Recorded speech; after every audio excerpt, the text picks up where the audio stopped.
All right, so I'm back from the boat, and I have some decisions to make. You are one of the most curious kitties I've ever had. I like that. I'm gonna put a pack in. In theory, it should be 30 millimeters, and then a divider, 30 millimeters, and a divider, and 30 millimeters. Sorry, 30 centimeters. A thought I had on the trip home is I may make the box just big enough for the cells and have the BMSs and the switches and the fuses and everything hanging out, and then I could build a little, like, anyone who grew up on a farm who went and collected eggs, you know how you've got like that little back area that's sloped that you can lift up and it sort of sticks off the back of the chicken coop? Kind of that idea, and use that to hold the batteries and the switches and whatnot. Okay, first, let's move the batteries. Actually, no, second. First, let's give Miss May some pets, because she's adorable. Actually, I might as well just shut the whole thing down.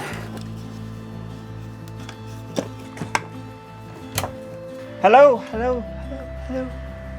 All right, so I got the first 3 packs undone, and we've got Miss May, who, like any proper regal cat, has to enjoy every box that's made as soon as it's even partially assembled.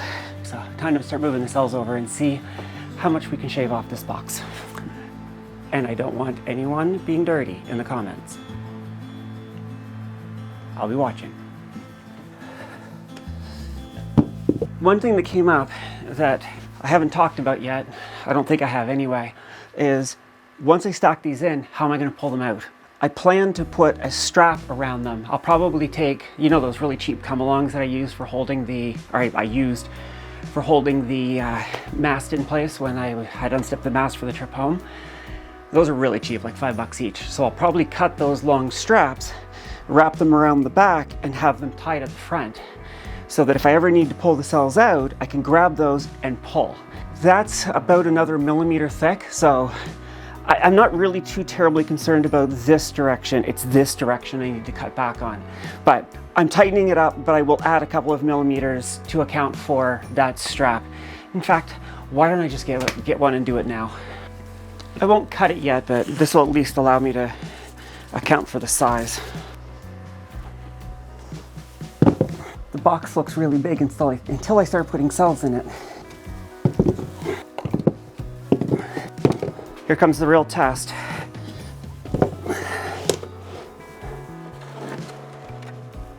It's a 10 millimeter piece. So I'd close that up there. I would have holes through here to allow the cables to come through, and then I would build a box like this to encapsulate the BMSs and stuff. But the nice thing about that box is I was pinching down here on this corner. So how big is that? 75 millimeters, 3 inches. So I can shorten this up by 3 inches. As you saw on the boat, that was pretty tight, but that might do it. She knows where the cool stuff is. Should I use the scraps when I'm done? And actually, when I'm done, I can probably turn this into a little box for her to play with. You're so painfully cute, my dear. Okay, I gotta go back to stuffing batteries. So this would come like this. This will be stitched over like this, and then I can just sort of push it up against the sidewall. I'll leave myself a little buffer here, and then if I ever need to take them out, I can grab this and pull. Actually, I could probably push it down, pull out as many as I could, and to get the backs, then I can pull out the rest. Anyways, you get the idea of the strap. Man, all of this wood is warped. Oh, big stretch. I might as well do the straps for all of them right now, and then I've got them all accounted for. Sorry, hon. Oh, say it again, my darling. You are so curious about everything. I approve of curiosity. And we'll just not talk about that old saying. Oh, one of the cells is slightly swollen. One of the cells is slightly swollen and pushed it out a bit, but that actually isn't a bad thing. That gives me an idea of how much I might need to account for. Considering that aft to forward is not a big deal, and that's the direction of swell, I might still put the 2 millimeter neoprene against the outside, inside, outside, inside, outside, inside, to account for some swelling in the batteries. Which, if I do that, if I put 2mm, I'll put it at the top and at the bottom, and the strap will fit in the channel, so I won't have to account for any additional space for the strap.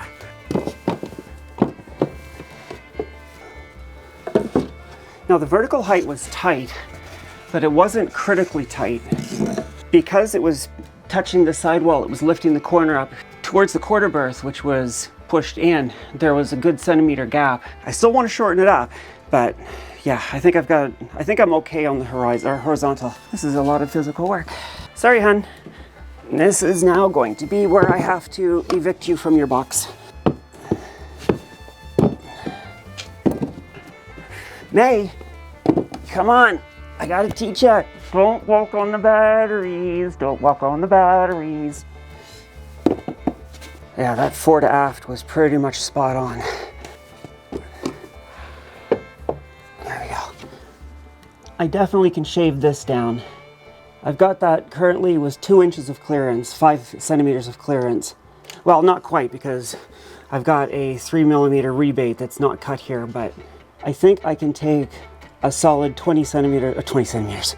I can take a solid 20mm off that. I'm going to go think. I mean, obviously I need to update the 3D drawings. I can still finish this. Not really, I can't, because I'm making it longer. If I was making it shorter, I could just cut it back, but I can't. There's no board stretcher. Discord people will laugh at that. You know what? I could just do it with these current dimensions, knowing that I'll add 4mm per cell in the finished product. Got to make this work. Got to make this work. I'm gonna go think now. So since I last had the camera on, I edited and released episode 105, where I found out that this doesn't fit. It was short by 10mm on 2 sides. That was my mistake. I had designed it because I was trying to minimize the height, so that instead of sitting over the top of it like this, it sat inside of it like this, so it came down and stepped. So the top is fine. I'm going to cut 70mm off the 4 separators, the base, the top, and the 2 short sides. I'll have to recut the 5mm steps to the 2 short sides and to the top, and I'll have to do the 11mm rebate on the base plate. So let's get to it. I am going to remove all of these cells. You don't need to see me do that. I've got some grunt work, but for you. So I took another measurement, and it looks like it's closer to 80mm that I could take up if I'm willing to push the faceplate right up against the end of the batteries. I'm going to split the difference and cut 75mm off. The fence is set to 75mm. As before, I'm going to do a touch off to verify, and then I will start ripping. And before I get started, I should mention that at least one comment so far has a really good point, which is it's not necessarily safe to use the table on the floor. The reason for that is I'm crouched down and I'm doing this. If I was able to stand and it was at waist level, it would be much easier to control the boards. That's a very valid point. There are designs out there floating, because this is such a popular table, and the thickness planer and the miter saw that I have are really popular models, of tables where you can put this inset and it turns the rest of the table into an outfit table. It makes it a lot easier to run long cuts. It's a beautiful design, and if you're using these tools and doing some woodworking, I highly recommend them. The only real reason I've not done it is because, again, I'm trying to get on the boat as soon as possible, and the time that I could spend building that is time that I could be spending finishing the house renos, which have to be done before I move on the boat, and the boat itself. Now, for better or for worse, I have a lot of experience of working with these tools on the floor. That's a poor excuse. It doesn't mean I'm not going to be hurt, but if you did notice in the previous video, there was a couple of times where I made a point to show I was doing dry runs of the larger boards, walking them through to make sure I had the motions down before I turned on the saw.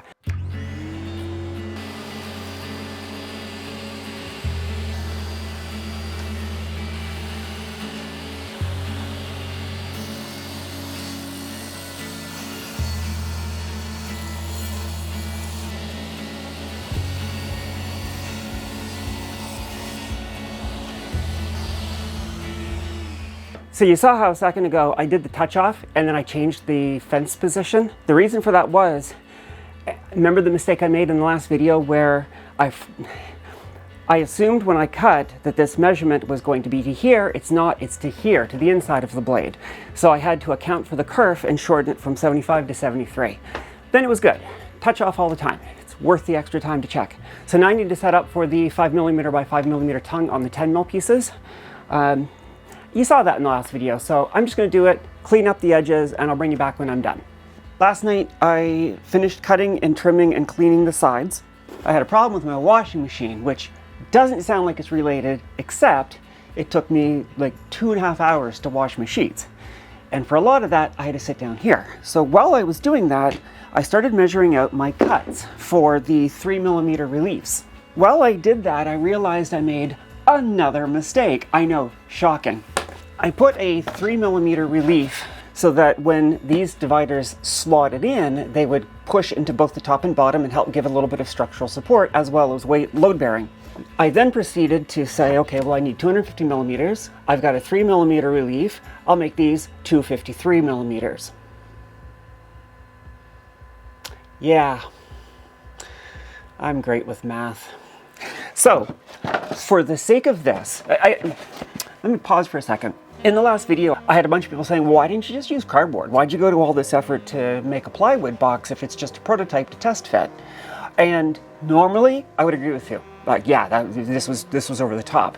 But I wanted to make sure that all of these relief cuts and everything were sorted out, and the only way I could do that was to actually make it out of plywood. So little issues like missing 3mm, by doing it this way, I catch that. So I know that when I go to make the final versions, I gotta make this 256, 3mm on the other side. Similarly on the length, I did 3mm instead of 6mm. So, not a big deal. The only thing I'm gonna do different is, I'm gonna cut the relief into the bottom of the bottom plate, not on the underside of the middle plate. I will cut the relief on the top of the middle plate, but not the underside of the top. That should make this work. Hopefully. So, I started marking up where the cuts are going to be, and now it's time to start doing those cuts. That is 300mm here, and I still have plenty of fence space. So if I come in from the outer edges, I should be able to do everything on the table saw, even for the ones that are 250. Everything should be able to be done on the table saw. So the first thing I need to do is get the depth of cut dialed into 3mm.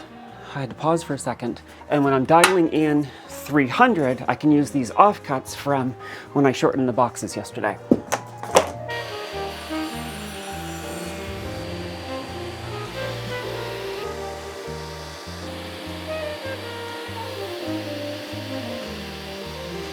So that gives me my 3mm depth.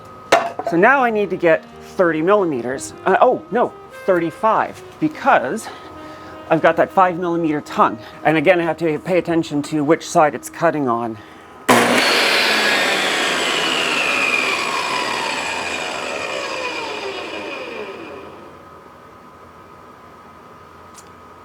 Sometimes I realize how stupid I am. I'm like, I want to unlock the fence, and I turn on the saw, which is why I jumped, because I was not expecting the saw to come on. Ah, go me. So I'm cutting off the fence so the number is accurate. It's when I'm cutting from this side that I have to subtract the kerf. So 35 should be it. Now, I don't have to be as super exact of these cuts. First of all, because it's not actually 10, it's 9.8 or whatever it is. But second of all, there's a little bit of slop. I'm not too worried about that. It's going to be held in largely by the cells themselves. It just has to be able to go up and down and support the weight of the mid plate.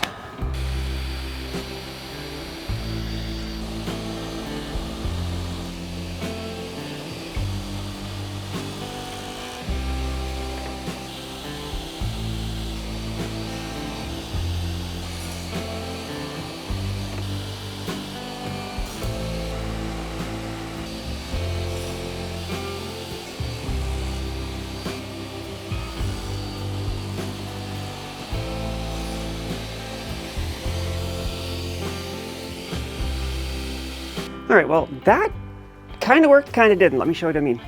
So what I did was I went to 355, then I went to 365, got my cut, which now I realize is probably too wide.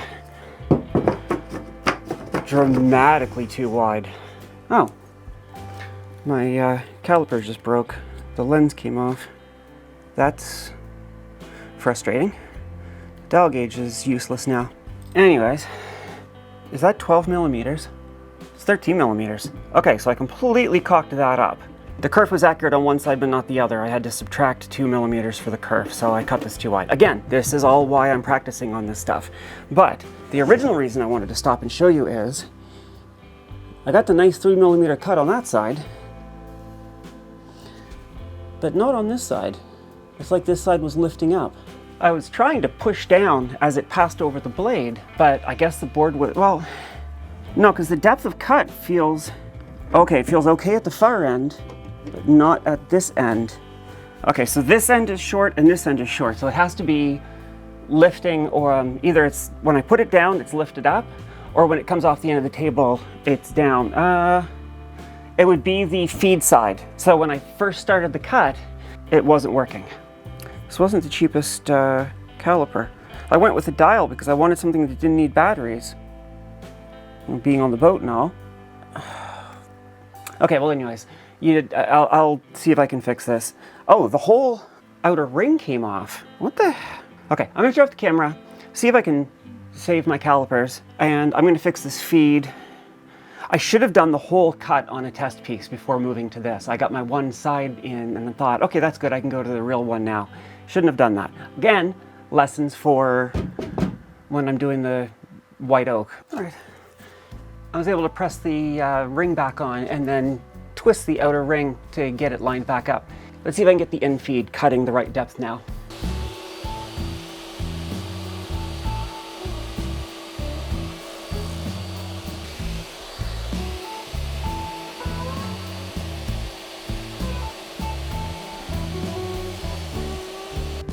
All right, I cocked it up again. I didn't start at 305. The takeaway I'm learning from this is I just need to get a 10 millimeter and a 16 millimeter router bit and just use the router. This is a silly way of doing this. But now I know. I should have known, but now I know for sure. Partly it's my own mistake, but okay, let me restate. Could I do this and make it work? Yes. But the opportunity for little mistakes is too great. And whatever it is with my brain, I'm too prone to mistakes. So that's gonna be my Christmas present to myself. I will order a 10 mil and a 16 mil bottom clearing router bit, set up a guide and just rip it myself. Rip it, cut it with the router. Okay, let's see how it sits. I didn't finish cutting it. The reason for doing this out of plywood has just, again, proven itself. So I'm not worried about making it perfect anymore. I just want to get on with it. Can you tell I'm slightly frustrated?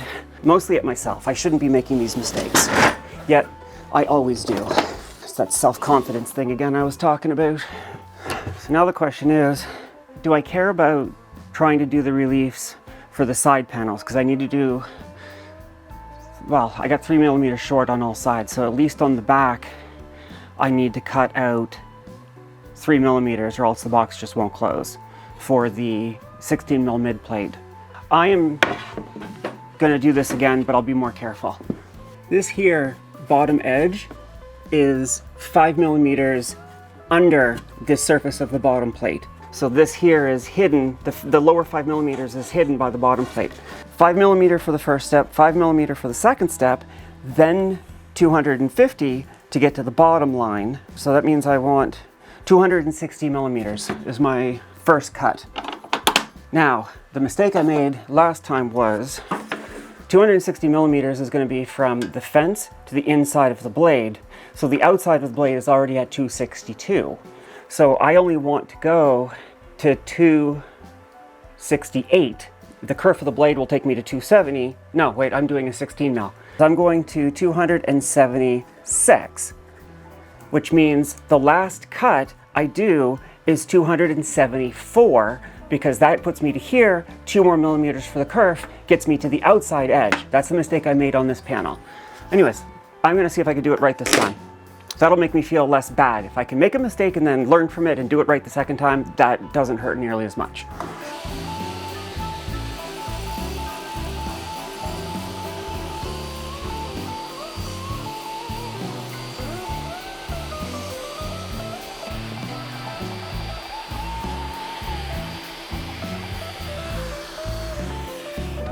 I really should have been using a 10 mil offcut to test when it was going to fit.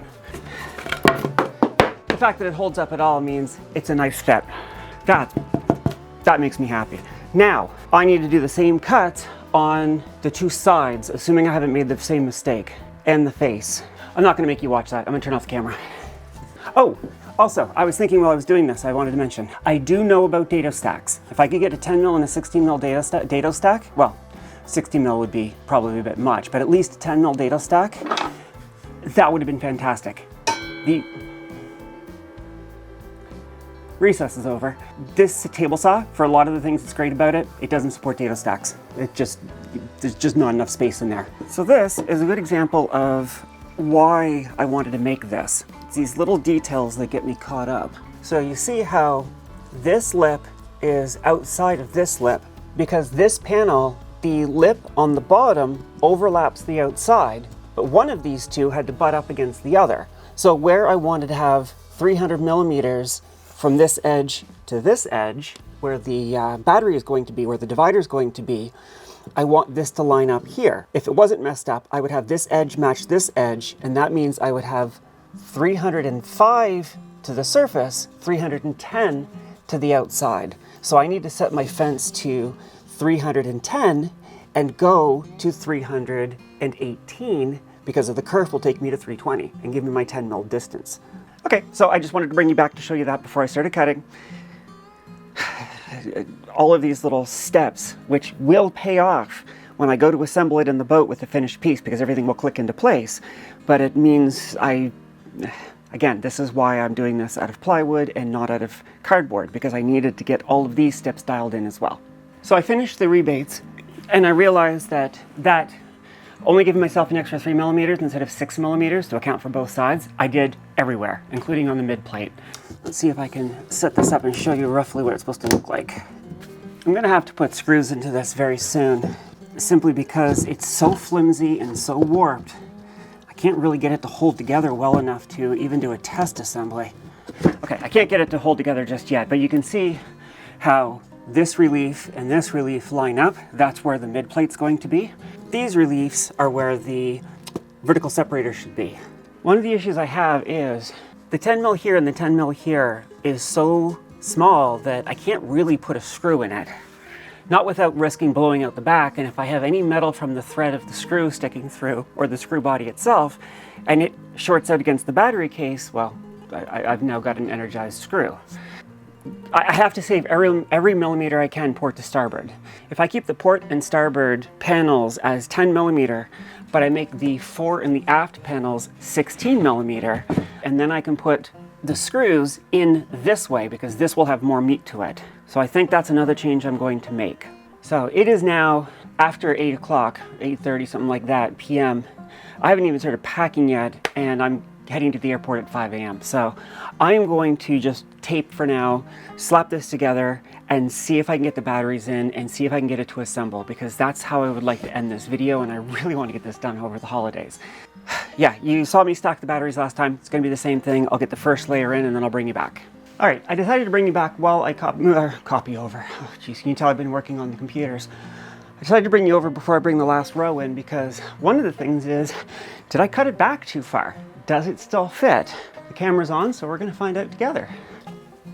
Okay, and survey says it fits with about 8 millimeters, quarter of an inch of space. So later on, I can actually put a little padding here. I shouldn't need to worry about that. In the final design, if it really comes down to it, I can cut maybe say 5 more millimeters off. I did 75 millimeters, maybe I could have done 80. Anyways, it's not too short, which is the key thing. First vertical support. You know, I said I was going to have to make it longer to account for 4 millimeters of foam, but, well, maybe I do, maybe I don't. It would be better for the box to be too big by a little bit so that I can shim it if I need to and allow for expansion of the cells in the fore-aft direction.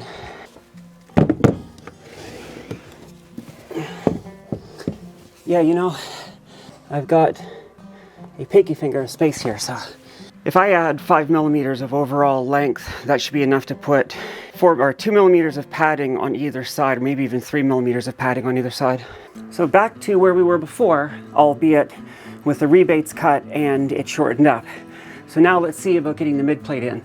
Now, one of the things I haven't talked about yet, but I've been thinking about, when this is in the lazarette, I can't just slot this in straight because the lazarette is too tight. Somehow I'm going to have to make it so that I can slide the piece. You know what, if I take the middle plate and I rip it into boards, I could put one in. If I cut it into 4 boards, basically 4 the width of each battery, that'll be short. I can slot that in and slide it back, and I don't have to worry about coming in at an angle, because right now, obviously this is cheap plywood, so I can just force the issue, but with a real white oak, it's too strong, I couldn't. I can't bring the board in like this unless I cut away a lot of the top. I could, in theory, cut a rebate into one of the sides so I could come in at an angle and drop it down and then push it into the rebate at the back. I'll have to experiment with that, but in any case, I am aware that that's going to be a concern. Now, let's get the mid plate on. We're officially getting into new territory.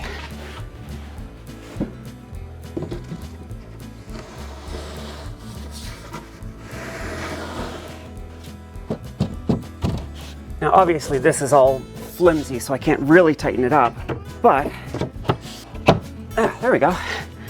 So you can see it's not really sitting in there because, again, I cut it 3 millimeters too short, but you can see how it's supposed to sit in, and it's sitting proud. It's sitting proud on purpose because the faceplate's going to key into it as well.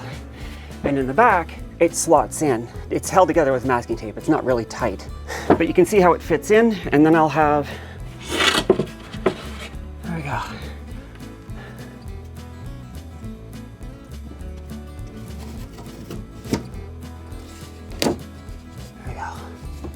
And indeed it fits. This here is the top. I did that to save myself 5 millimeters of height. And you can see, and yeah, I need some lights. So before I show you that space, let's look at these batteries, which are still assembled. So you can see there's the height of the post right here. This is the only height I really need to leave. And let me show you what I mean. So if you see in there, I left a lot of space above the terminals. I did that so that I would have room for the cables and the leads and everything else. But I don't actually need to leave that much space. I think I could come down to 240 or 230. If I can shorten the entire box by 1/2 inch to 1 inch, then what it means is the stringers underneath where the old engine mount used to be, if I build that up by 1/2 inch to 1 inch, 1 centimeter to 2.5 centimeters, then I can lift the whole box up. And when I lift it up, it gives me more room I can go aft before that corner is going to hit the hull. So it's a way for me to gain fore aft length without actually shortening up. I don't know if this is making any sense. Point is, if I can lift this up, I can push this back even further in the boat. So I'm not going to put these batteries in because I'm leaving in a few hours, and I don't want to leave all of those batteries up there while I'm gone, just in case the thing falls apart, which is fairly high likelihood. But yeah, you can see what it's going to look like.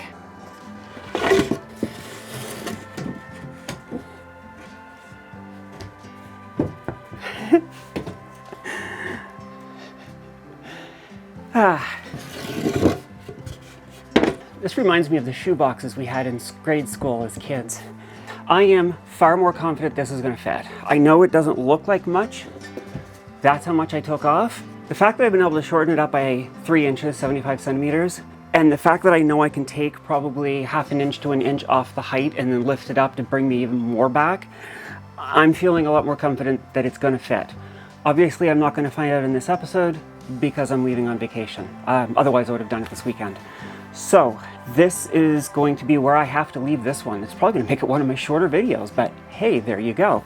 Whatever holidays you celebrate, Happy Christmas, Happy Hanukkah, Festivus for the rest of us, whatever you're celebrating, or if you're not celebrating at all, wish you a good holiday season, and I will see you in the new year. And we'll take 2 on seeing if we can get this to fit. What a lot of work it's been. I'm the Digital Mermaid. If you like this kind of thing, you do the YouTube thingies. And if you really like it and want to help support the channel, share the channel to other people, because that's how you grow in this social algorithm age. I'd really appreciate it.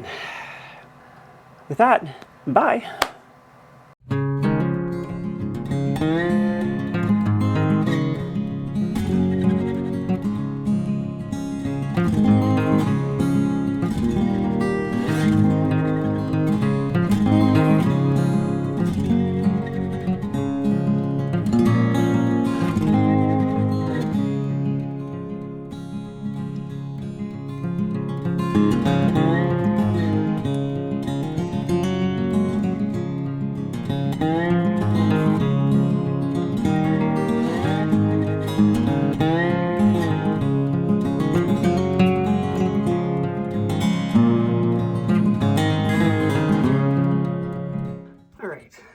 My floor is not exactly the most level thing out there, but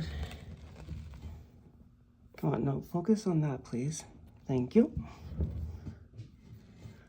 I'm gonna go up this, bump against the log.